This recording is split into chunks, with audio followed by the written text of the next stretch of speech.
Greetings and salutations, everybody. It is Tuesday, November 8th. UFC Vegas 64 is in the books. I am Spencer Kite, your friendly neighborhood Spencer man. He is Harry Powell over in London town. And these are the severe takeaways. Before we get into Saturday's event, which featured 11 fights, 9 finishes, a new contender emerging in the strawweight division, many, many things to discuss. Harry, good sir, how are you? I'm grand now, thank you. Second week of watching fights on a Sunday evening, Monday morning. This time I went up to Leeds to do some training up there, so I didn't really have I had an excuse to miss the fights. Sorry. And watching them back was good. I got to watch them in the order I wanted to watch them in, and I got to watch them in the order that the fights interested me in. I did actually watch a couple of the fights live. I missed my queen, Ramona Pascal, but I managed to watch Shaolin and Jolly Munoz Jr., and I managed to watch Jake Hadley live, and then the conversation just moved on, and we kind of stopped watching the UFC and whatever. But I went back and obviously watched the other fights Sunday evening, Monday morning, and yeah, I'm ready to get into it. How are you, sir? I'm well. This is our, as you mentioned, second week of doing it this way, of doing it on a Tuesday, of putting a little bit more space in between the event and our reactions and giving it a little time to simmer, to marinate, to whatever. I got to say, I really enjoy it. I really like this because we're not diving in Sunday morning for me or Sunday evening, very late Sunday evening for you, trying to just tackle everything. We've had a little bit of time to think. We've had a little bit of time to process, and I think that always makes it better. So I'm looking forward to this. I also enjoy the fact that you weren't around on Saturday. Not that I don't want you around on Saturday. I enjoy watching fights with you. But as I said off air, as we were getting to start this, there is something more enjoyable almost to doing the show cold, not knowing each other's ideas, impressions. You know, I don't have any basis of, I watched this fight with Harry and I remember he went, oh, that's interesting at this point, or called somebody a shithouse. And like, look, I know there's a couple people on here you're going to call a shithouse. We know that, including Team Powell's Ramona Pascal. But we'll just get into it because I think it's an interesting card with a bunch of, oddly enough, takeaways. So the main event, Amanda Lemos goes out and gets a third round stoppage win over Marina Rodriguez, a stoppage that I don't know. I don't want to call it controversial because I think it was actually a very good stoppage. Shouts to the god Jason Herzog. A very good win for Amanda Lemos. She is your severe spotlight fighter this week, where you break down sort of everything that happened and what really excited you about that performance. So let's start there. What was it about her effort that made you choose to feature her in the spotlight this week? In the preview show, we discussed some of the deficiencies of Amanda Lemos' game, or at least some of the negative attributes to her game. Maybe not deficiencies, but negative attributes, where she's somebody that wants to hit extremely hard. She's somebody that wants to finish fights. And sometimes that can draw some of that cardio away from her when she's trying to be super active. She's somebody that can oftentimes get caught chasing. She's somebody that can be too laser focused on the finish when maybe the finish isn't there necessarily, and she can throw shots and expend energy that she doesn't necessarily need to expend. And on the preview show, I sort of said that if I'm Marina Rodriguez, I'm just going to let her come. And I'm going to try and pick her off, and I'm going to try and beat her with variety. I'm going to try and move my feet better. I'm going to try and move my head better. I'm going to try and draw and bait shots from Amanda Lemos so I can counter them. Amanda Lemos did exactly what I asked Marina Rodriguez to do herself. And for that first round, the reason I was so impressed with the first round specifically, and there is a big mistake in the first round, but in the first round, the thing that impressed me the most is she came out patient. She came out with Really, really good footwork. She had a spring in her step. She was never flat-footed. She was always making angles. She was always baiting. She took her chances when when chances presented themselves, she took them really, really well. And a lot of those with low kicks and body kicks. And we've talked ad nauseum before about impactful striking. And the thing that I enjoyed the most is every shot that was landed sounded like a gunshot, right? It was big cracks, big slaps, big knocks, and those are impactful striking. I didn't score the round necessarily. I don't really watch fights to score them, but I certainly felt, there was a rhetoric in my brain as I was watching the fight that Amanda Lemos was landing the more significantly impactful strikes in the first round. The thing that I didn't like was the choice of the outside trip. I thought that having a layered game plan to her pressure footwork was really, really impressive. And one of the things that I really enjoyed was if the footwork failed throughout the fight, she'd just engage in a clinch or engage in a body lock or look to jam Marina Rodriguez in a way that stifles the range. If you're Amanda Lemos and your footwork has failed, and you find that Marina Rodriguez has managed to close the distance and you don't have an exit route immediately available, if you don't just want to exchange and trade in the pocket, which is obviously what we saw in the third round, what you can do is just close the distance with grappling. And the thing that you don't want to do is try to close the distance and jam her with strikes because she's longer than you and she's rangier than you, and that's not a battle that you want to be fighting. So really intelligent stuff to close the distance. However, the outside trip, the angle, the position of it was never going to work because Marina Rodriguez, even if she was successfully outside tripped, she was just falling into the cage, which is what happened. Marina Rodriguez pushes off the cage, managed to reverse the momentum of the position, lands in top half guard, and lands some shots. Now, Amanda Lemos did a good job of sort of stifling a lot of that work and wrapping up arms and getting wrist control and all these sorts of things. But still, we're on bottom for about 35 seconds of the end of that round, and we take some unnecessary shots. We shouldn't have been on the bottom. If we were going for the outside trip, fine, but turn Marina Rodriguez away from the cage so that when you actually land the outside trip, you land hips above the other person, and there's no way for them to easily change the momentum. We then move into round two, and I thought that the start of round two was far, far better for Marina Rodriguez. She came out and just absolutely squared Amanda Lemos with a teep to the chest. And I was like, cool, we're getting some respect now. There's going to be, some interesting factors in this round. And Amanda Lemos stuck to the game plan and stuck to the game plan and stuck to the game plan. And about 40 seconds in, she baits a high kick that misses. And I think the way that you see the way she throws it, it kind of wants to miss in some fashion. Rodriguez then pulls her right hand out, and Lemos just beautifully cuts the angle, steps out of range, and clean lands a right hand on the cheekbone of Rodriguez. Rodriguez is then like, oh, this is a problem. She hits really, really hard, and I've not been able to get close to her, and now she's throwing shots for me to land, and that then recedes Marina Rodriguez into herself. Amanda Lemos is then able to go out on the front foot and do the fighting things again. The takedown in round two was gorgeous, really, really beautiful, really unorthodox.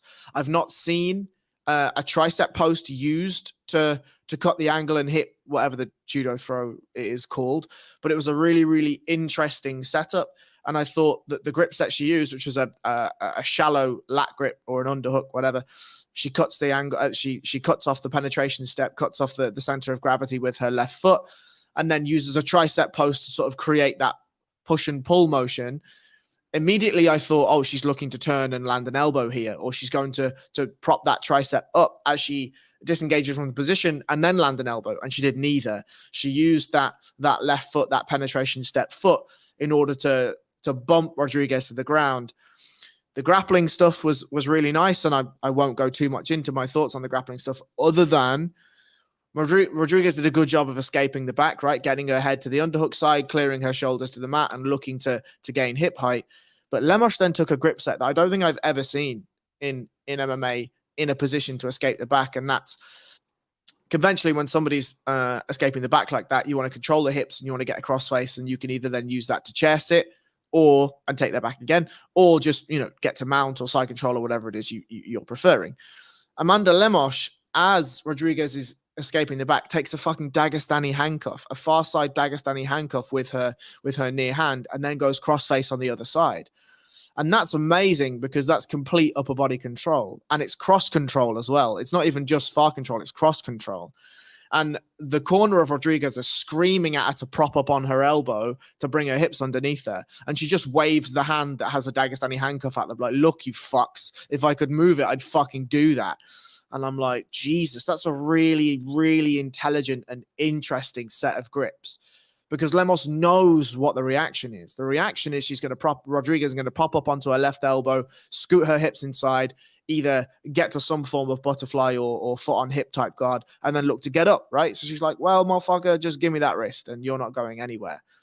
Really, really, really impressive. In the third round, then obviously we saw what happened. Rodriguez realized that she could be 2 rounds down. This is a 5-round fight. She needs to go out there and absolutely nail a round. And she walks into the fiber, the scaffolding of that Lemos game. And that's stand in the pocket and throw big fucking lunchboxes at you. She took out of her bag, she'd frozen a handbag a couple of weeks before the fight. She brought that out and smacked her with it. In the back, one of her corners had got a sock with a fucking brick in it. She brought that into the cage in the third round and was smashing her with that as well. And then eventually it was a lovely counter right over the top that started Rodriguez's stumbling away. I thought Herzog's stoppage was brilliant. There was very little coming back from Rodriguez. And actually, as soon as that overhand right landed, you saw Herzog's demeanor change immediately. He sensed what was happening. He sensed that the fight was leaving Marina Rodriguez. And I am all in favor of not seeing fighters go to the Shadow Realm if the fight has already left them. And Goddard talks about this previously. He's like, you can look into their eyes and you can sense what it is what they want from you. And sometimes they look into the eyes and they're like, you don't fucking stop this because I'm coming back from this. Or they look you in the eyes and they're like, I don't want to be here anymore. This is done. And they stop it. So I thought that the stoppage was absolutely fine. I had no problem with it. And Amanda Lemos did fighting things. Very impressive. She did indeed do very impressive fighting things. I think so. For me, watching it, this wasn't, and we talked about it going in, right? This was going to tell us whether Amanda Lemos was capable of or ready to compete at this level, right? We looked at Marina Rodriguez as sort of the one person outside of the championship set, the people that have already held the belt, the next in line. And can Amanda Lemos compete at this level and hang at this level? Because she didn't last time. She fought Jessica Andrade in April. That went sideways in a hurry. And so that's the baseline that was set. And she changed that on Saturday. She also showed to me that there is much more to her game. And you described the grappling in the second round. I think it's a reminder of the good work she did against Michelle Waterson, where all we saw in the Waterson fight was the finish, right? That was really the extent of the grappling from her because the fighting and the boxing part was going fine. This showed us there's another layer here that if we're not doing the throwing of hands, I can do this stuff on the ground. So that makes her more interesting. And then to me, the third round is Marina Rodriguez bringing a knife to a gunfight. Like you're just stuck. And she landed the first good blow of the round, right? She landed a very good right hand that it popped that Kate Goslin haircut of Amanda Lemos. And she kind of just smiled with it and was like, oh, cool. We're doing this now. Great. I have, as you said, the larger weapons. If this is what we're doing, I have the equalizers for maybe everyone in this division. And that's what makes her so interesting to me right now going forward is she has weapons. I don't think it's for everyone in this division. I would still put Jessica Andrade ahead of her.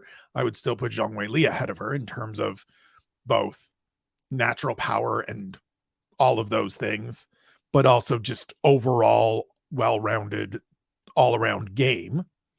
But she's interesting. And I could certainly see her getting the next championship opportunity, regardless of how things play out on Saturday coming up at Madison Square Garden when Esparza defends her title against Zhang Weili. This was a this was a reminder. This answered some questions. It was a reminder of how good she is.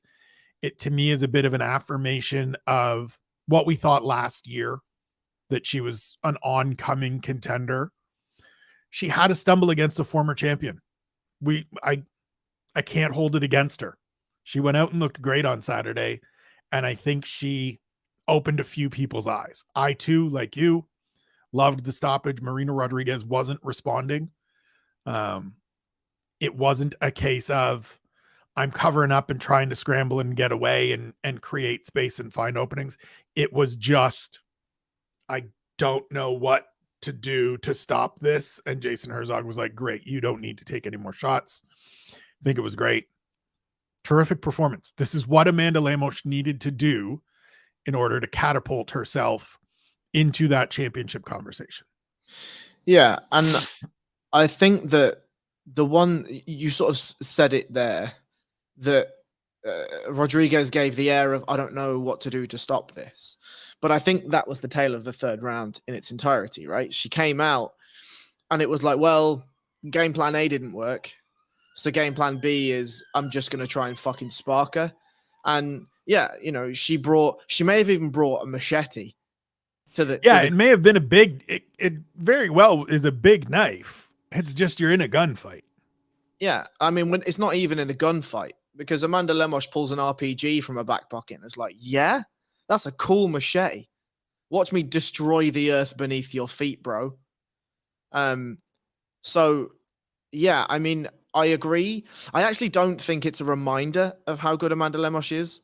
I think that this is a different version of Amanda Lemos, because this is an Amanda Lemos who previously I don't think we've seen her fight this intelligently for this long of time. That's fair. That's and well I think said. that it's you don't go in. I mean, look, Jessica Andrade is Jessica Andrade. These things happen in MMA, and it's very rare that you see a finish like the finish against Amanda Lemos for Jessica Andrade.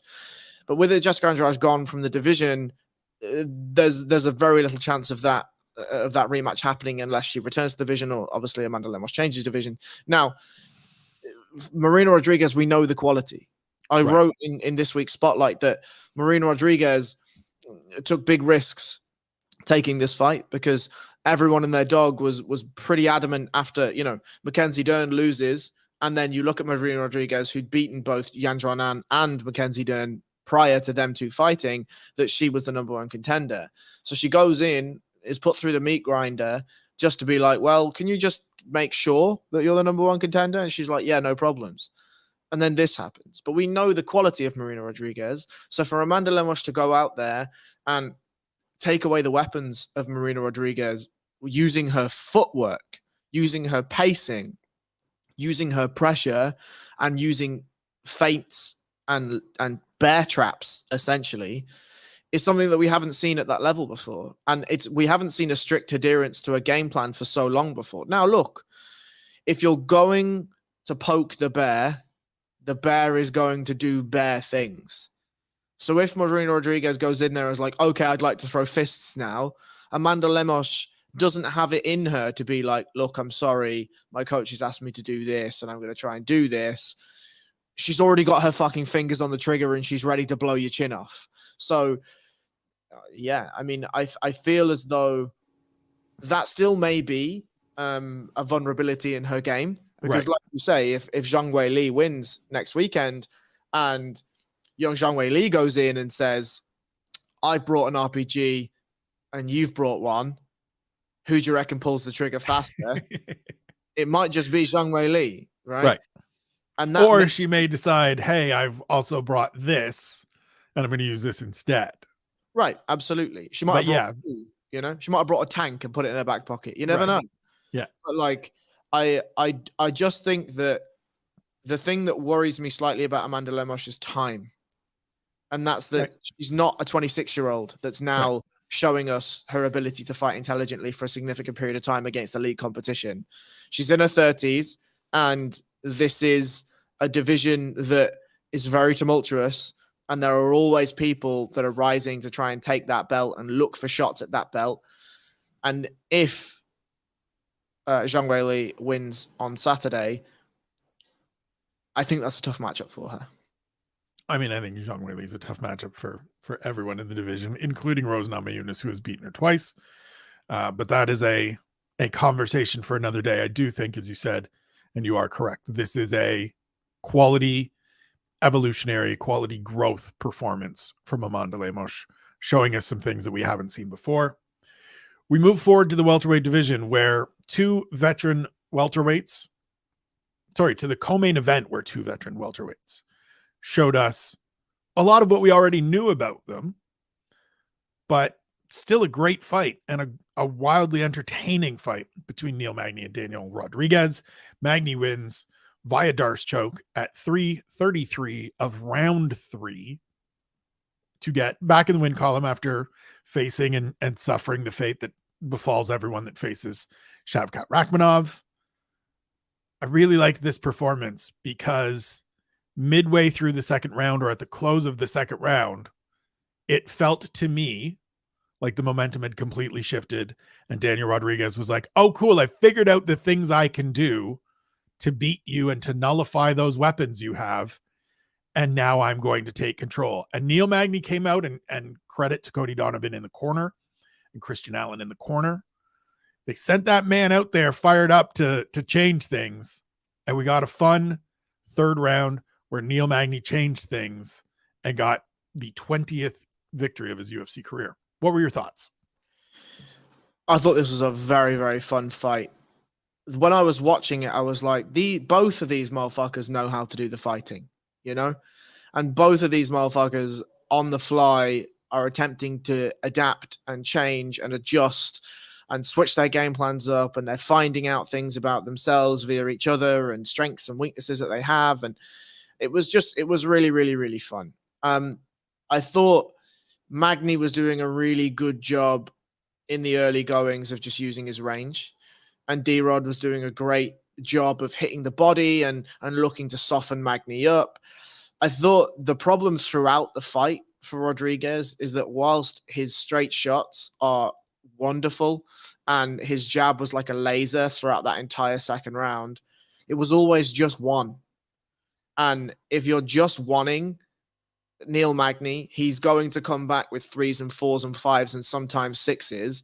And even if 75% of those shots land, you're getting hit more than you're hitting.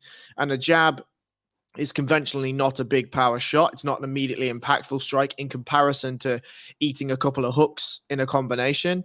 And D-Rod's jab isn't any different, right? Like you may go in there and, if you take a Canelo Alvarez jab, it's probably immediately impactful. But D-Rod is not Canelo Alvarez. Or if you take a Francis Ngannou jab, that's probably immediately impactful as well. Immediately impactful enough to put me in my grave. But, unfortunately for D-Rod, that's not the same thing either. So whilst from a technical perspective, everything about the jab was gorgeous, really, really beautiful, Magny was like, yeah, throw the jab, bro, and watch what happens afterwards. I also thought that the naked kicks from D-Rod were really silly. Really, really silly. Like, if you aren't learning that you throw one jab and you get countered with 2 or 3 shots, that throwing a naked low kick isn't going to be any different. If anything, it's going to be worse. But what D-Rod did really well is he was able to just bully Magny a little bit, Like, he's a big, thick fuck. And, if you're D-Rod. No, it's true though. And like that is the second round. If you watch the second round, if you go and watch those first 2 rounds, the first round is Neil Magny doing Neil Magny things. I tweeted out in that round, like, this is the guy I would show young emerging fighters from here are the fundamentals. Here is how you play to your strengths, and you just stay within yourself, because that's all the first round was. And the second round, Daniel Rodriguez was like, I got to just fucking roughneck this dude. I got to get inside to close the distance, and I got to crowd the shit out of him, and I got to just kind of smack on him a little bit and push him around a bit. And there was one point where he legitimately, or a couple points, where he legitimately just pushed him back into the fence. Like, get off me. And Magny does the big bounce off the cage, like the big lean back, like, shit, this dude's strong. And D-Rod comes forward and starts doing D-Rod things again. And it felt like that was going to be the third round. And then Neil Magny was like, never mind. I want to have the record for the most wins in welterweight history. And I think the thing that impressed me the most about Magny's grappling was the dilemmas that he offered. And we saw the foreshadowing of the third round in the first round. And that was that when Magny would get to the back body lock, D-Rod generally would like half squat, because what he wants is not to be able to just shove forward. So if you put a load of weight in your heels and in your lower back, it's really hard to just chuck you forward. So what Magny did is just fucking threw him backwards, right? Which is grand. And you know, it's a really difficult thing to defend both things at the same time, right? Like it's a really, really tough thing to do. And that's where you see guys go split stance, and split stance offers its own problems because reverse broomsticks is there, made famous by Damian Maia, but also just what lads are doing at the moment. They just kick your front leg out and just pull you. And then you know, all your weight is on one leg, and that's really hard to defend. Really, really hard to defend. So by no means am I saying that D-Rod's choice of defensive mechanics are wrong. It's just a tough position to be in, right? But Magny was just never committing 100% to one or the other, and was just making D-Rod react, was just off-balancing him all of the time, and then just giving what he was being given, like taking what he was given. Sorry, it's been a long day. What I really liked, though, of the finish for Magny was improving his grips the entire time. So the duck under to get to the back was great. That was nice. No problem whatsoever. I'm just going to read my notes here because I've written down what I liked about the finish. And what I will say, sorry, just before I get into that about the third round, is Magny only shot in that third round to begin with because D-Rod cracked him with some really nice shots at the start of that round. It looked a bit dicey in the first minute as you saw Magny like desperation holding on a single after being forced to level change after some big D-Rod shots. But when he gets back up and finds his way to the back body lock, he dumps him and gets the thigh ride. Now, the thigh ride was really nice because D-Rod had to make a choice. Does he post up on the left hand and take shots and potentially give his back? Or does he collapse down and look to try and work his way back into a guard and then get back up that way, giving the Dagestani handcuff, giving other ride options, and just generally having a pretty shit time? What he does is he just fucking gets up, right? Like tries to get up, and Magny just pushes him back down and does the Habib leg weave where you sort of triangle your legs around just above the knees of D-Rod, and that does two things. One, that makes it really hard to bend your legs. And if you can't bend your legs, it's very difficult to get out of those positions. But the really interesting thing about that I don't think is talked about enough is it raises the person's feet off the ground. Try getting up without your feet on the ground. It turns out it's really difficult, right?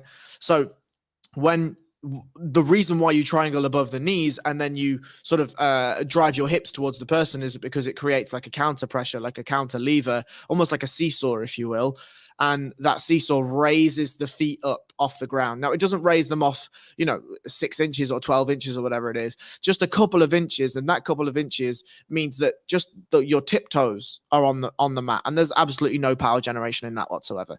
So, all that was grand. And then D-Rod did not the right thing, but he did a thing, which was he tried to turn away and try to sort of corkscrew his knees out of that position, which allowed Magny to start looking for positions. I think he got to mount at one point, sat off of mount. Oh, he was on the back, sorry, got chopped off the back, turned his way into a front headlock position, and then he went to the 10-finger grip. And I love that 10-finger grip because if you just sit sort of in that immediate DARS position, guys can do what's called a sucker drag on you, where they turn the corner and they pull your elbow and they end up on your back. And obviously that's not things that you want to happen in the MMAs. So instead, Magny goes for a 10-finger grip where he has the choking hand of the DARS already in, but he then laces his fingers over the top and drives the forearm and the elbow across the back of the neck of D-Rod. He uses that position to shove D-Rod back down to the mat, basically collapse his neck at the top of the lever, which is his head. D-Rod hits the mat, Magny sinks up the choke, and we're done ski. Really, really nice grip improvements and really intelligent stuff to eventually get the finish from Mr. Magny himself.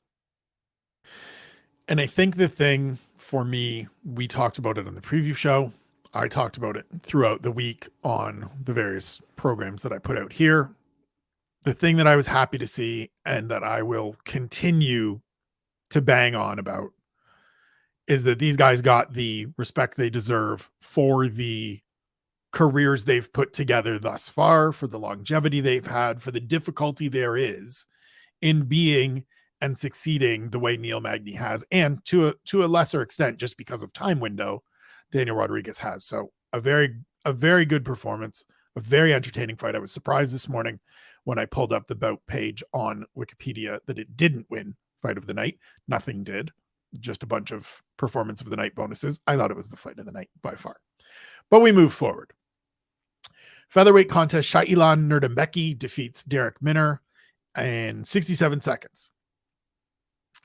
This fight is in the spotlight right now. There is a lot of controversy surrounding this fight because of the gambling side of things. I'm not getting into it. I don't know any of the situation. I'm never going to speculate about who and what and how and all of those things. Clearly, something janky happened or some news got out about Derek Minner's injury. As we saw in this fight, he throws a kick right off the bat, grimaces and grabs at his left knee, throws that kick again, and then collapses to the ground and gets finished. Clearly, something came out because the line moved in such a way and towards Nurdembeki winning in the first round that some information came out. Who, how, when, that is all going to be discovered. It was announced, or news was broken on Sunday evening that there are parties investigating this. So we will leave it to them. What I do want to talk about, and unfortunately for Shailan Nurdembeki, I don't want to even talk about his performance because he beat a guy that was hurt. What I do want to talk about for the, I believe, fourth consecutive week, maybe third consecutive week, is what the Christ are we doing sending guys out there that are injured and are clearly injured? Like, what are we doing? This is me doing I'm at my wit's end. And I know you probably are too. And we know all of, like, this is the frustrating part because we know all of the answers, right? Derek Minner needs the money. Certainly isn't going to not collect even half of his check. Certainly believes I can beat this guy regardless because fighters are delusional and they have to be. But the rest of it, like, at what point do we just stop sending lambs to the slaughter? At what point do we go, nope, this is too bad for you to compete. And I know you need to get out there because you haven't fought in X number of weeks, months, whatever it is, but can't do it, bro. Because I'm sick of this. I'm sick of seeing dudes that are hurt collapse into the ground and being like, well, this is what happens. It's stupid. And now the thing that we talked about as a speculative coming out of the TJ Dillashaw fight is now well, here we are with the jankiness that everybody was worried about officially being investigated. What the fuck are we doing, Harry? So I didn't know that Minner was injured going in. I've not seen any of the rhetoric surrounding it. I've not seen anything. It was only when I sort of saw the fallout online and everything else, and I was like, oh, what the fuck's going on? And when I watched the fight, I've written extensive notes here. It's 2 words. I put, what the fuck happened?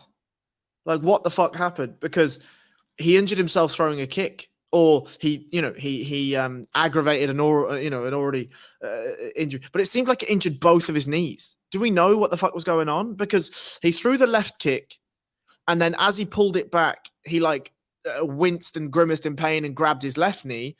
But then he was like, fuck, I'll carry on doing the fighting. And then did some more of the fighting, and then threw the left kick again, and then it seemed that his right knee went. So, like, what? How do we know that he was injured going in? What the fuck happened? So, I mean, the only thing that again, this is all speculative. The only thing that we can assume or that we know is that there's been, based on the gambling issues that have come up and the betting issues that have come up, it has been speculated. I don't think anybody has confirmed, hey, yes, Derek had a knee injury, whatever. Right. At some point, he will have to answer that question, or his coach will have to answer that question. Additionally, the Nevada State Athletic Commission should have to answer that question, because how are we constantly ushering athletes with injuries that they can't throw? And like, look, we get it. Things get exacerbated. Things get worse when you use them. And for all the, well, we have this form that they have to fill out that discloses any injury. Everyone lies on those. Those are stupid. But like, it just feels like every week now we're seeing somebody go out there either with a pre-existing condition that impacts their ability to compete, and so the in the cage ones, like when shit happens in fight, that's different.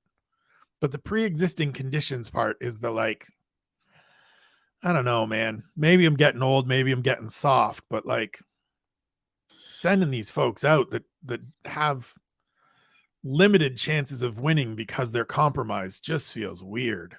I don't know. I think, again, we talked about this previously, right? But there is a scale to this, and that's degrees to injury.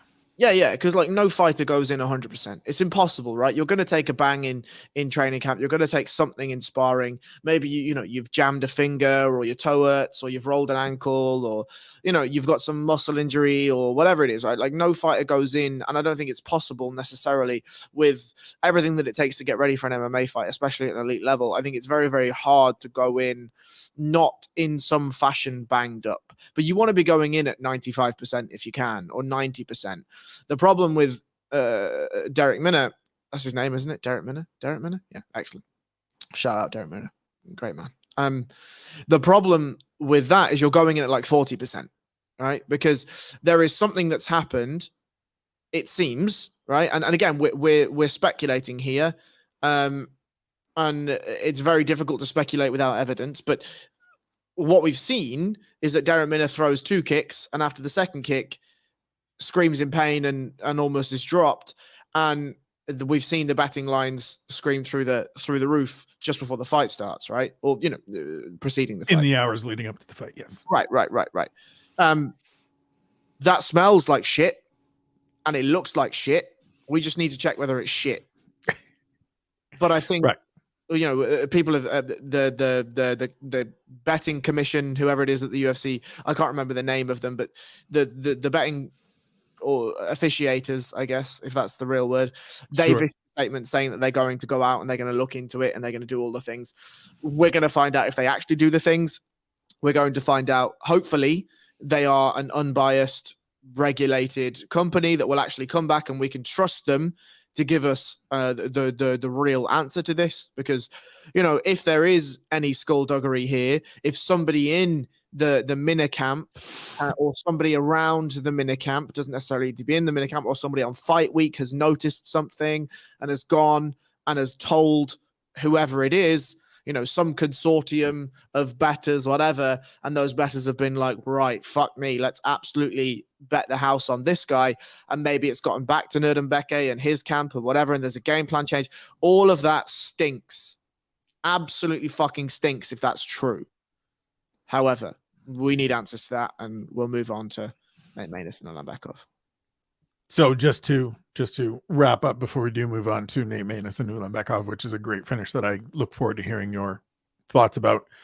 US Integrity, a Las Vegas-based firm that works with sports books and state gaming regulators to monitor the betting market, is the company that is looking into this, as reported by David Purdom and Mark Ramundi at ESPN.com. Go check out that article. It will give you the details on all of what we're sort of dancing around and touching on here. We do, as you say, move on to Tahir Ulanbekov and Nate Maness. First round submission win, 2 minutes and 11 seconds in, high elbow guillotine, just a lovely, lovely finish in a fight, in a performance for Ulanbekov that, for me, gave me the like, oh, this is the guy they were talking about. This is what we were. It sort of felt reminiscent, not just because of the finish, to Said Nurmagomedov's last performance, where he had some up and down, and there had been a couple good and a couple not good. And then it was like, oh, there, that's the thing we've seen. This was Ulanbekov's by far best performance in the UFC.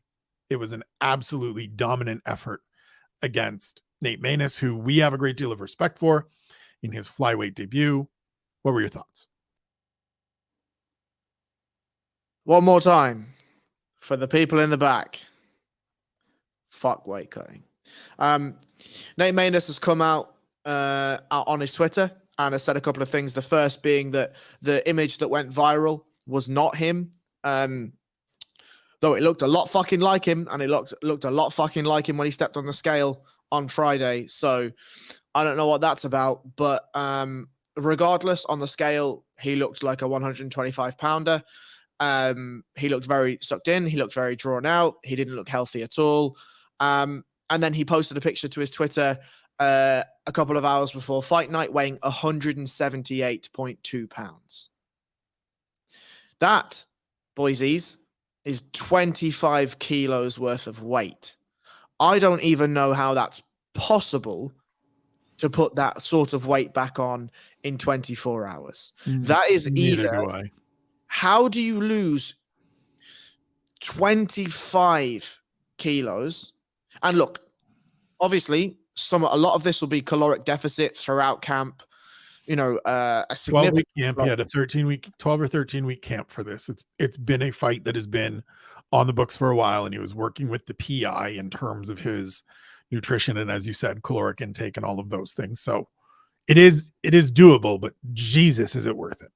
Right, but think about that though, because to put 25 kilos on in 24 hours, or maybe yeah. That means that there is a significant amount of water that has left that man's body in the time leading up to that weigh-in. Now, I suspect it's not all water. There will be obviously a hearty consumption of food.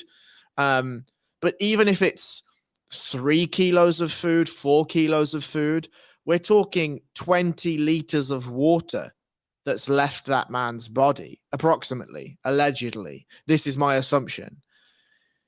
When I was doing my drastic weight cuts, I cut 8 liters of water.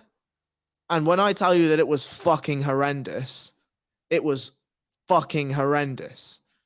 And I've only done it twice. This motherfucker is potentially, and again, I'd love to ask him these questions, and maybe that's somebody that I'll reach out to have a conversation, is he's potentially dropping double what I was doing and more, and I don't know. I don't know how that happens. Me neither. I really don't know. Me neither. In the fight itself, it was kind of strange. When he walked in the middle of the cage, he looked slow and he looked sluggish. But when he started actually doing the fighting things, he looked all right. You know, like he landed some really nice shots. He landed a really nice jab, a really nice right hand, a right hook over the top, some nice body work. All of that looked pretty good. You know, like, was he as smooth as he was when he was at bantamweight? No, not really. But you know, this is his first fight in another weight class. That's always going to be a tough thing to breach. Who knows how that goes down? Whatever. The Ulanbekov wrestling, as we know, is good, and he did a really, really good job to climb up that single, you know, reach up on that single, drive him to the mat, follow him down. We then had a bit of close guard things, and I thought Maness was pretty active from his close guard, to be honest. I didn't think that he was significantly losing that portion of the fight. He was landing some nice elbows. He was active from his guard. He was really, really, really craving a triangle because he had the cross wrist control and was trying to really push it between his legs to try and look for that triangle. Ulanbekov obviously knows what's happening there and was doing a really good job of posturing and landing his own elbows. But the finish itself was lovely. And if you're happy, I'll just run through what I liked about that finish. Indeed. So Ulanbekov was doing a good job of posturing, as I say, and Maness was having a real tough time of keeping him in the close guard and keeping his posture down. So what he did was he eventually just opened that guard. Ulanbekov began to stack him, so he got both feet and just sort of pushed them next to Maness's ears. Now, generally, if you're a jiu-jitsu guy or in your sport jiu-jitsu, what you're going to do is self-frames. You're going to put both elbows on the floor and you're going to try to pick a side that you're going to invert underneath, and you're going to try to rotate back to guard. Generally, what wrestlers do or grapplers that are wrestle dominating is they're going to roll all the way through and try to come up to sort of a turtle position and maybe look for a single leg or maybe look for a duck under or try to get back to their feet, whatever it is. Obviously, that makes more sense in MMA because if you self-frame, you have nothing to protect your face and guys can just start landing shots. So Nate Maness made the right decision in that point. But the problem with front headlock is as you roll through, you're not inherently up on your hands. You have to build to your hands. And Ulanbekov did a really, really beautiful two things. The first thing he did was take a near side underhook. And what that meant is that when the choke eventually came in, Nate Maness had no hand to strip. It also meant that he only had one hand to build up on. So instead of building up on both hands and being able to tuck his chin, Ulanbekov took the right hand away, meaning that Nate could only build up on his left hand. And if you build up only on your left hand, that means you have zero hands to protect yourself from the choke. Now, one of the things that becomes a problem when you're looking for high elbow guillotines, especially from this position, is that your own chest as the attacking man can sometimes get into the way. So Ulanbekov did a great job of just cutting an angle, just a little angle, maybe by 15 degrees or so, and that opened up all that space to slide the choke in. As he, both all this is happening at the same time, right? I'm just breaking it down in segments, so it's important to know what happened. He then goes for his high elbow guillotine, and again, the thing that he does that's really impressive is he's able to punch his hand all the way up and over the trap. Now, the reason that that's important is because even if Nate Maness chooses to bail on that hook, bail on that standing post and look to try and grab the wrist, it's very difficult for him to get to the glove and get to the fingers because it's so far up on his own trap. Ulanbekov then not just wraps up a guillotine, but picks Nate Maness up with that guillotine. Maness does a good job of sort of tucking his chin in and trying arching his spine and, trying to do a good job to not allow the head to be collapsed towards him. But then Ulanbekov just switches that up completely, goes even higher and turns Nate Maness's face into his lat. Now, this is a detail from Rafa Mendes, and I'm sure that Rafa Mendes hasn't shown it to Ulanbekov, but, it's been passed around the scene from Rafa Mendes, where instead of just closing the chin to the chest and causing the choke to come onto the forearm, you also bend the head into the lat muscle, and that closes off the choke, both on the carotid arteries, but also on the esophagus as well. And then Nate Maness is forced to tap. And it's just really nice things from Ulanbekov. Really, really nice things. Yeah, it's just lovely work from a guy that was ranked at one point, lost to Tim Elliott last time out, where Tim Elliott admitted and conceded to doing some doing the cheating that he didn't get caught for, and therefore it's not cheating. A great bounce back performance, one that gives me the okay, now I really want to see this guy next time out. Coming from that AKA Khabib camp that has done very well this year overall. And yeah, the Nate Maness flyweight thing, I'll reach out. I've talked to Nate before. I'll reach out and just do the hey man, can we talk about how it went? Because I know you're saying it wasn't you, and I saw that picture and was like, are we sure that's him? I think I said that in our chats. You did indeed. And great. I'm glad it wasn't him, but he didn't look particularly great on the scale. He still, as you said, looked very drawn out. And if we are going from, getting down to 125 and then going back up to 178 or whatever it was, that's preposterous. We move forward to Grant Dawson and Mark Madsen opening the main card. Catchweight bout as Dawson missed weight on short notice. He took this fight on 2 weeks. A dominant performance from Grant Dawson. Just for me, eye-opening. This was the kind of effort I wanted to see or needed to see from Grant Dawson in this moment, getting a third round submission win over Marco Madsen. And it's period Madsen. He is not Irish, as often feels like the case with the broadcasters. He is not a leprechaun. He is Mark Overgaard Madsen of Denmark. Dawson gets dropped, I think probably 9 seconds into the fight, and it's a good, clean right hand. And he's like, oh, cool, shit, I better grapple. And from that point forward, he successfully grappled. He successfully out-grappled a Olympic medalist. This to me, though, this fight, and this isn't to take anything away from Grant Dawson's performance, which we will discuss here, but this to me was emblematic of Mark Madsen being a 36-year-old individual who is about 6 years into listen, before you start making the faces, allow me to finish. He's a 36-year-old dude that wrestled his entire life, and over the last bunch of years has been trying to bolt on how to strike and how to do other things and elements. He's done very well to this point, 12-0 going into this fight. But at a certain time, at a certain point, you run into that level that you're just not going to clear because the other guy has all the elements or is just better than you at the thing that you're best at. And I think that's what we saw on Saturday, is that Grant Dawson, from an MMA perspective, is a better grappler and then is also younger and more athletic and all of those different things. So, Mr. Go ahead. So I'm going to be a bit of a prick here. Love it. Welcome it. Always. And that's that. I just don't think we should be talking about this is hard. I don't think we can say he's a better grappler. I just think he did MMA better, right? Like, as you rightfully say, if we did a Jack Hermansson, Khamzat Chimaev-esque wrestling match between Grant Dawson and Marco Madsen, I would put money, and I'm not a betting man, I would put money on Marco Madsen winning that wrestling match, right? Agreed. But obviously, this is not a wrestling match. This is MMA with the striking and the things and the stuff. And the range is different and everything else is different. There's a fucking cage and there's this and that and the next thing. And what we saw was just that, I think. Like, it wasn't he's a better grappler. He's just a better MMA fighter, you know? Like, and we have to be thinking about these things in an overarching MMA context. To be like, he's a better striker. Is he? Let's see a fucking Muay Thai fight between them. A kickboxing fight, whatever. Fair. Like, we have to be very, very strict about how we describe these people and we describe their skill sets.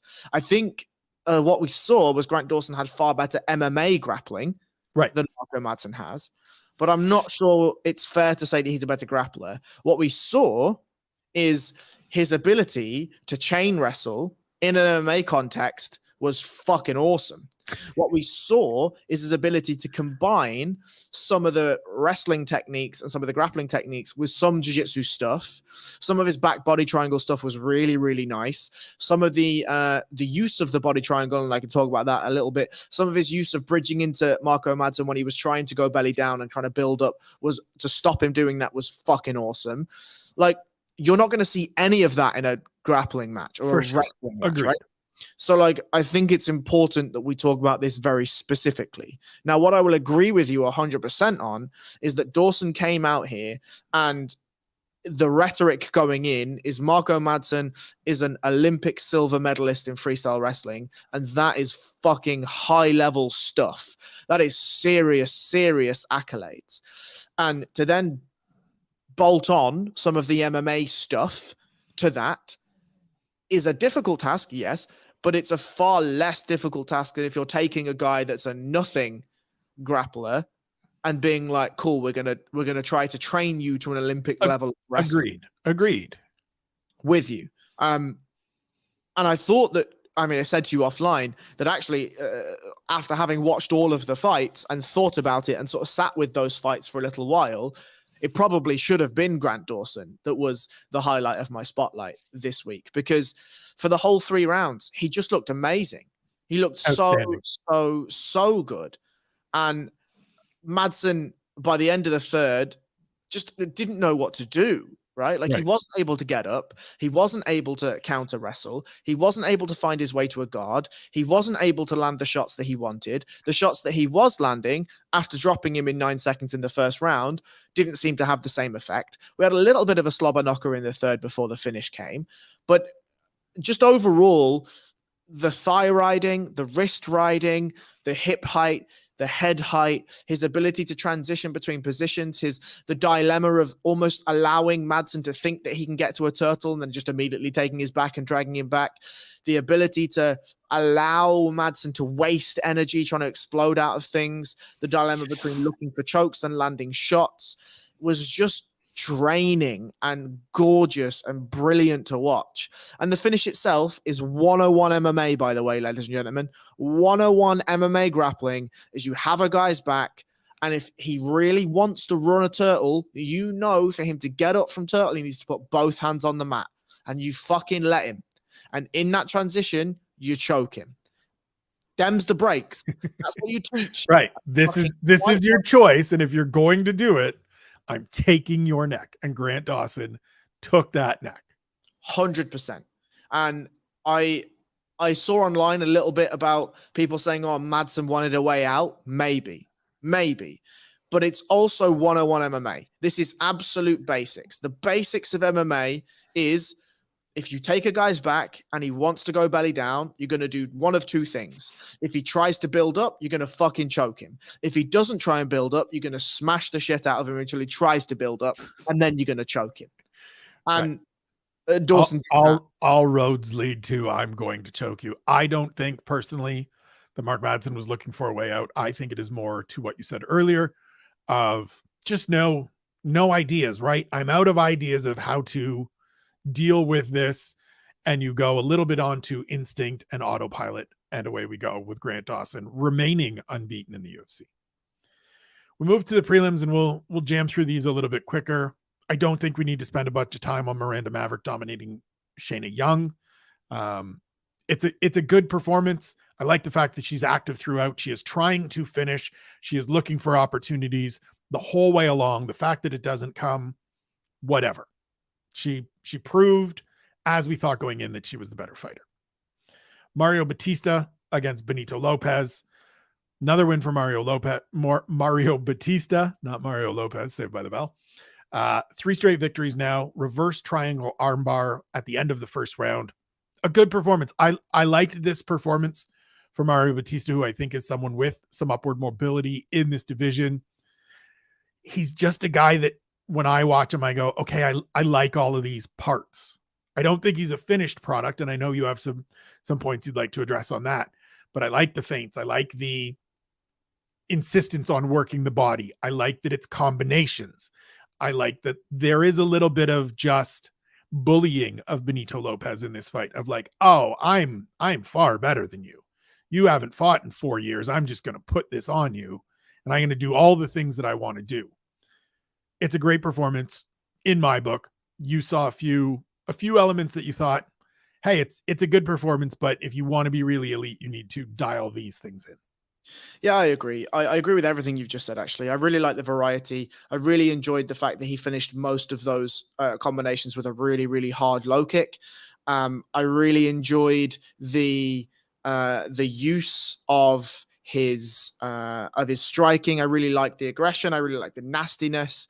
And, I didn't touch on this actually, but we should have done. Like, one of the things that Grant Dawson really impressed me with is he really hurt Mark Madsen with the low kicks, right? And that's what we got. That's what we got in the end. The reason why Mark Madsen conceded bottom was because of those low kicks. And I think Batista, if he hadn't have decided to take the fight down, would eventually have had a similar sorts of reaction where Lopez was really struggling with those leg kicks on top.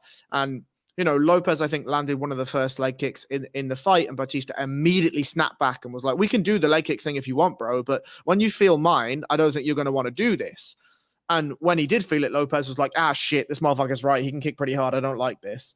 And overall, I was impressed by Bautista. I thought it was a really good performance. The problems I have with him are twofold. One is that when he throws everything with 100%. And when you throw everything with 100%, that's going to leave holes for counters. I don't like that when he throws, he admires his work a little bit too much. And I understand. You throw, you land on a guy, his head snaps back. You're still in there because there may be more for you, right? There may be more water in the well for you to dig up. But I think against better fighters, that's going to cause problems because it's what cost him in his one loss since that debut, right? That's what cost him in the Trevin Jones fight. Is he hung out a little too long, and Trevin Jones was like, cool, I'm quick, bang. See you later. Yeah, exactly. And we know that Trevin Jones is a one-hitter quitter. We know that there's not a ton else in his game, but if you're going to leave your chin out there and you're going to stay in the pocket, better guys are going to punish you for that. I also didn't like his decision to take the fight to the ground. Now, I know that's going to sound fucking mental because that's where he finished the fight, but he was really hurting Lopez on the feet. And when he took him down, he got the finish with like 6 seconds left or 8 seconds left. There was a chance that Lopez was going to survive that back triangle, right? There was a chance. And if he finishes the fight as he does, congratulations. We all go happy. You take your check home, you take your second check home, and your family's happy. But what about if Lopez gets up, gets some advice from his corner, and turns that fight around? Is that likely? I mean, based on the first round, no is the answer. But there's every possibility. This is MMA at the end of the day, and adjustments are readily available. So for Bautista, I think if you're going to take the fight down or you want a submission, that's fine. But let's make sure that the submission is readily available for you and that your opponent is on the ground wanting that submission to come or expecting a submission to come on the brink of letting that fight go. And his actual passing and his ability to crush the open guard and crush the closed guard and go to smash passes and dominate hip positions with his knees and all that stuff was really beautiful. Really, really nice stuff. His eventual, he tried for that same violin armbar 3 times. He tried to sit round to the back triangle twice. When he eventually got it, he was in a super dominant position, but he had to rush. And he had to rush because he knew that time wasn't on his side. So he was landing tons of elbows and landing. And he could have been squeezing that choke more. And then he eventually gets the armbar and he taps and we all go home and it's a great performance. But I think if I'm looking at Bautista, he's somebody that can have a number next to his name and can have a single digit number next to his name. And that's why I'm being this critical. Right. These are the fine details that need to be ironed out, the fine little wrinkles that need to be ironed out in order to take you from very good right now to potentially elite down the road, I think is what you're saying. Yeah. I agree. Yeah. He's at a great camp. That was one of the other things to me. It was a little bit of a reminder to everybody, and including myself, that the MMA Lab just does a really great job of developing talent. You mentioned the calf kick, Ben Henderson, the guy that sort of, air quotes here, originated that kick or brought it to prominence in MMA. And so obviously it has been taught down through the ranks at the lab in Glendale, Arizona. We move forward. Strawweight fight, Polyana Viana pieces up Jinhyu Frey, finishes her in 47 seconds. Not a lot that we need to talk about. This was, just Jinhyu Frey didn't know how to, didn't have any response when she started getting punched. She was knocked out on the way down and woke up on the way as she crashed to the canvas. A good win for Polyana Viana, a good performance, but at the end of the day, not a lot. Same to me for Johnny Munoz Jr. against Ludwig Scholinian. The better fighter won. It just was a good performance. Yeah, just a good performance. It was nice to see him show a little bit more of the striking in the first round. We got a little bit of the grappling in the second round, but nothing changed in this fight for me. There was no part of this fight where I was like, oh, cool. Now I'm really high on Johnny Munoz. I still don't know anything much about Johnny Munoz Jr., and we probably won't until his next performance, depending on who it's against. Catchweight bout, essentially a flyweight bout. Jake Hadley goes out and gets his first UFC victory. Second round submission by triangle choke. A very good overall performance by Jake Hadley. I'm sure we want to spend a little bit of time on this as the UK representative on this card. This was the guy that we should have seen from the get-go. There was a little less of the bravado and a little more of the I'm going to do things and I'm going to do them effectively against Carlos Candelario. I'm not sure I agree that it was a great performance, to be honest. I thought it was a necessary performance, but I thought that he went about it not adhering to his skill set. Like, he hits really hard, and we saw that, right? For essentially a flyweight, he hits really hard, right? Obviously, this, as you said, this was a catchweight fight, whatever. And at flyweight, that's an X factor for sure. Impactful striking and all of that stuff. But he got hit a lot. He got hit a lot. And Jake Hadley, when he was in Cage Warriors, was just a really dominant grappler with really vicious, ferocious ground and pound. And for like a round and a half, he was just standing in the pocket and trading with Candelario. And this is the UFC, right? Like this is the UFC. If you're going to go to Cage Warriors and you're going to put on really dominant performances and you're going to go in there and you're going to fight in a way that adheres to your skill set, which clearly is grappling and really dominant ground and pound, why, when you get to the UFC, are you going to try and do anything different? We saw again. So I wonder if the answer to that question is that as somebody that has come through the Contender Series, whatever you want to call it, factory, to then have a not great performance in his debut, there's a little bit of, fuck, I've got to go out here and put on a fun, entertaining, win back the brass, because if I go out here and just lay on this guy or just grind him out, then they're still not going to be all that happy with me. That's just a theory. It's one that I may investigate going forward, talking to some Contender Series grads, but I wonder if that's what it is. I wonder if it's, I need to go out here and have a quote unquote exciting performance. Maybe, but they're not going to cut you on a win. Like, if you piss them off so much, they'd cut you immediately.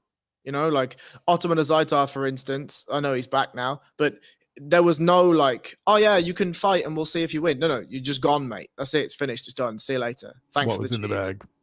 See you later. Yeah. What was in the bag? What was in the bag? I mean, it's definitely cocaine, but allegedly. But like, for Jake Hadley, the really, really important thing here is longevity in the UFC. It's absolutely longevity in the UFC. And whilst these performances will short-term win over some fans, absolutely, the other way to do this is to fight to your skill set and improve so that everything is at a UFC level, so that when you get to the big fight, a la Sean O'Malley, you can go out and you can shock the world, right? Now, you don't necessarily have to do the Sean O'Malley route. You don't necessarily have to take that path. You don't necessarily have to have the persona of a Sean O'Malley or anything like that. But skills eventually pay bills alongside persona. And we've talked about this all too often. If I'm Jake Hadley, I'm going in there and I'm wrestling Carlos Candelario. Carlos, indeed. Thank you. Wrestling Carlos Candelario. I'm putting him on the mat. I'm showing off my dominant and vicious, ferocious ground and pound. And do you know what's going to happen? He's probably going to give you a neck. And then when he gives you a neck, what are you going to do? You're going to fucking choke him. Right? I 100% agree.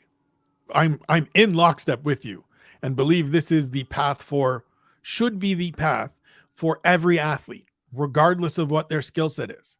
Like, we have a fight coming up on Saturday, Carla Esparza and Zhang Wei Li, where there's got to have been, since she won the title, thoughts in Carla Esparza's head of, do I need to do something else because they weren't very happy with my performance? And it's a thing that Elliot Marshall brought up to me and Eric Nixick brought up to me as we put together the Coach Conversations piece that will be out this week about that fight. But like, at the end of the day, I would advise any athlete, if I was working with them or they asked my opinion, which they are not going to do the Neil Magny thing and just play to your goddamn strengths. Because you know what? Most of the time, if you are good enough and if it is a good matchup for you, you will be able to have success or find ways to have success. And ultimately, that's the thing you need to do, is be successful. I'll put a caveat on that. And the caveat is, to me, in the same way that in a grappling competition or in an MMA fight, the primary goal is to win. Absolutely. But just underneath that, as like a secondary bullet point attached to that primary bullet point, is you should always be looking for the finish. Agreed. Right? Like, you shouldn't be just coasting to a win. Right. If there is a finish, you take it, and you should always be working toward a finish. And if I'm somebody like a Jake Hadley or somebody like a Neil Magny, as we saw on the weekend, Neil Magny did Neil Magny things, made some adjustments, had some adversity, did whatever, and then was like, I think I'm a better grappler than him. So I think I might just be able to choke him, right? And those long limbs, I bet he's fucking horrendous to try to stop darting you in the gym. I would not want to roll with that motherfucker any day of the week. Right. But if I'm Jake Hadley, and I'll say this for the last time and we'll move on, is just, you had a performance against Alan Nascimento, who's a very good fighter, a very tough fighter for your debut, and it didn't go your way. That's okay. These things happen. It's a tough sport, and that's a tough name to draw on your out. go out there against a guy who you know that really you should be beating skill for skill and show where you're dominant. Show where you're dominant, because what that does is it sends a message to the rest of the division. The rest of the division is like, oh, fuck, I don't want to be grappling with this dude, because when this dude grapples, he beats the shit out of people. Right. Whereas the message that's been sent now is, if you want to stand and bang, I might actually just catch you, you know? This guy will play with you and give you opportunities. Dominance. Dominance is the way to win fans in MMA. And look, I'm not taking anything away from Jake Hadley. He went in there, he threw the fucking kitchen sink at a fella, and he got him out there. The way that he finished the triangle was gorgeous. Again, dilemmas. Massive elbows inside that triangle. Massive elbows. And eventually he gets the tap. Fair play to him. He did what he had to do. But I think, again, and this is the reason I'm being so critical of him, because I know how good he is. And I know how good he can be, because I've seen it in Cage Warriors and I've seen it live. Go out there and show who you are and do it in the most efficient way, and then get back in the fucking gym and work on making everything world level. And then if you want to fuck around on the feet and do some fighting, do some fighting. First fight of the night, last fight we will discuss. We got to pour a little out. For Team Powell's Ramona Pasquale gets dropped by and this is one of my favorite like annotations of how a fight finished. Flying knee to the body. So the flight wasn't very high. There wasn't a lot of liftoff, but I mean, it hit clean and she was down in a heartbeat. Tamaris Vidal gets the victory, 306 into the opening round. I'm sorry that Team Powell's Ramona Pasquale has now lost 3 straight and is likely on her way out of the UFC. I will give you the moment of silence for her. Sure, look, these things happen in MMA. Indeed, I will say that she actually looked better, right? She looked better. She looked in far She did. That's the unfortunate thing. She did. Far better condition. She looked like she was up for the fight. She was moving her head a little better. She was trying to throw a little jab out there. We saw a few combinations from her. Still had no idea how to check a low kick. You know, all of the things we know and love about Ramona Pasquale. And then the first knee in the clinch situation that caught her on the chin certainly rocked her. She took like a bit of a tree stump step back. Yeah. And whilst the shot, the flying knee hit her in the solar plexus, there was definitely connection with the head, definitely connection with the jaw, because you saw her jaw turn to the outside space when it landed. I thought the referee did a great job to stop it there. She obviously dropped. I'm not sure. Maybe there's a broken rib in there. Maybe there's a fracture. Not quite sure what happened. But either way, Ramona Pasquale knew that knee landed flush, and she knew that was the end of the fight. And I thought the referee did a fine job of recognizing that she wasn't just dropped, she was done, and stopped the fight. And you know, these things happen. Yeah, it was a good performance for Tamaris Vidal, who I was very critical of going in. It doesn't necessarily change my impression all that much, as Ramona Pasquale is now 6-5 for her career and 0-3 in the UFC. But a good finish, a good way for us to finish this card by pouring one out for Ramona Pasquale of Team Powell. Thank you for your service. Thank you for the opportunities that you've given us for Harry to shake his head like that and hold his head in his hands. It drives him insane watching you fight. And thankfully, he will not have to do so again. Or maybe not thankfully. That sounds very, very jerkish. Rude. That sounds super asshole-ish. He will probably not have to assume that position of head in hand anymore for your fights. But there will be others, because this show just keeps rolling on. We get UFC 281 from Madison Square Garden in New York City on Saturday. It is, as you said, going into UFC 280, the better card. For my money, the best card of the year, top to bottom.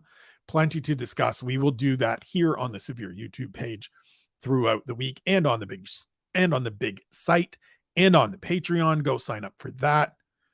Thank you for tuning in. Before we get out of here, Mr. Powell, any parting words? I'm really looking forward to 281. One Man Booth should be out Thursday or Friday. I can't remember which one I set in the schedule. I'm going to be doing Michael Chandler Dustin Poirier, as I think that's a really dense, really interesting fight. I was going to do Izzy Pereira, but I mean, that's, you know, whatever. I think everyone else is going to do that fight, right? There's going to be a lot of rhetoric, a lot of talk about that fight, and I'm sure there's going to be a lot of talk about Chandler and Poirier. But I like that fight. I think that fight's interesting. So the tape will be crunched soon, and the podcast will be recorded, and that should be out either Thursday or Friday. So if you're not on Patreon, please go sign up. Shawnee sometimes releases them for free. If he doesn't, you won't hear it, and I'd appreciate your thoughts. So thanks very much. Go sign up for the Patreon. Definitely check out One Man Booth if it is free. If it is not, as Harry said, spend your £5. Get the Patreon. It is very much worth it. It is 20 to 30 pieces of fabulous content every month. Well worth your time. I will be back here throughout the week, the usual schedule. One question for every fight on Wednesday. 10 things I like on Thursday. The picks and predictions on Friday, man. It's been grim. We're gonna have a little monologue. We're gonna have a little intro on Friday to just, reset this a little bit, because it was bad on the weekend. But this was fun. This was great to do. It's good to be back here on the takeaways with my guy Harry Powell. For him, at BJJ_Harry Powell. I am Spencer Kite, at Spencer Kite on Twitter. We thank you for tuning in. We thank you for watching. We thank you for your support. We love you. We care about you. We appreciate you. Take care of yourselves. Take care of one another. We'll see you next week.